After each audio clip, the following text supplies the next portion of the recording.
Hi friends. ఈ video నేను views కోసం అయితే చేయట్లేదు. నేను కువైట్లో ఉంటాను.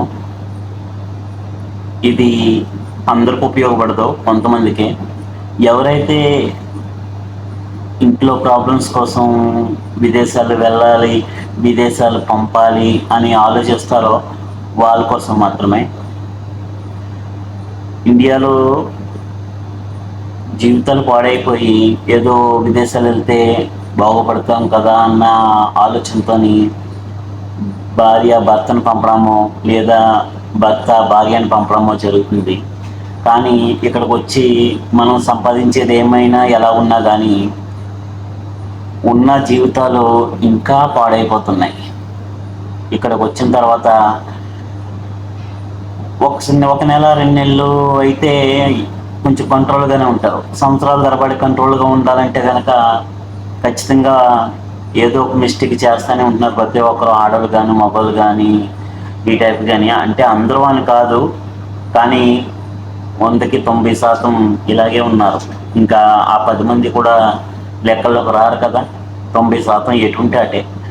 అయితే ఇక్కడికి వచ్చిన తర్వాత ఫ్రెండ్షిప్లు ఏదో కాంటాక్ట్లో పెట్టుకుని ఫ్యామిలీలు చాలా చెడిపోతున్నాయి.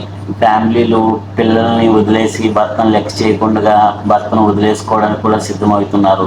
ఇక్కడ ఒకదాన్ని చూసి ఒకత చెడిపోవడం జరిగి సంసారాలు పోతున్నాయి. ఈ విదేశాలు వద్దాం అనుకున్న వాళ్ళు సంసారాలు పోయినా పర్వాలేదు అనుకున్న వాళ్ళు అయితే పర్వాలేదు, లేదు సంసారం కాపాడుకోవాలనుకున్న వాళ్ళు అయితే మాత్రం ఖచ్చితంగా విదేశాలు రాకూడదు. నేను వ్యూస్ కోసం ఈ వీడియో పెట్టలేదు.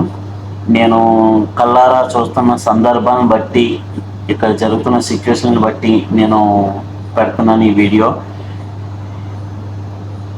ప్రస్తుతానికి అయితే నేను కువైట్లో ఉన్నాను. నేను కువైట్ కోసమే మాట్లాడుతున్నాను. ఇకపోతే వేరే గల్ఫ్ దేశాలైనా, గల్ఫ్ దేశం అంటే ఇంకా ఖచ్చితంగా మా చేతుల్లో ఉన్న మనిషి చేజారిపోయినట్టే. గడప దాటి వచ్చిన మనిషి ఇంకా తిరిగి మళ్ళీ మన ఇంట్లోకి అడుగు పెట్టాలంటే ఏదో ఒక మచ్చతోనో లేకపోతే ఏదో ఒక ప్రాబ్లంతోనే రావడమే తప్ప రిటర్ను కరెక్ట్గా వెళ్ళిన వాళ్ళు వెళ్ళినట్టుగా ఎక్కడి నుంచి ఎలా వెళ్తున్నారో అక్కడి నుంచి కూడా అదే రకంగా వచ్చిన వాళ్ళు చాలా తక్కువ. మరి చూసుకుని అయితే మీరు ఈ నిర్ణయాలు తీసుకోండి.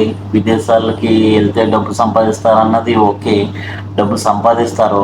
కానీ డబ్బు ఎలాగున్నా కానీ మీ కుటుంబం మీ సంసారమే పోతుందంటే కనుక అది డబ్బు అంత ఇంపార్టెంట్ కాదని నా సజెషను. వ్యూస్ కోసం అయితే కాదు, లైక్ల కోసం అయితే కాదని ఈ వీడియో పెడుతుంటా. నేను కనీసం నా వీడియో ఒక్క నాప్ చేసిన వాళ్ళ సంసారం బాగుపడినట్టే అన్న ఆలోచనతో పెడుతున్నాను అంతే ఫ్రెండ్స్. నా వైపున తప్పు ఉంటే క్షమించండి. నేను మాత్రం చెప్పేది మాత్రం 100% కరెక్టు. మీరు సంసారాలు బాగోవాలి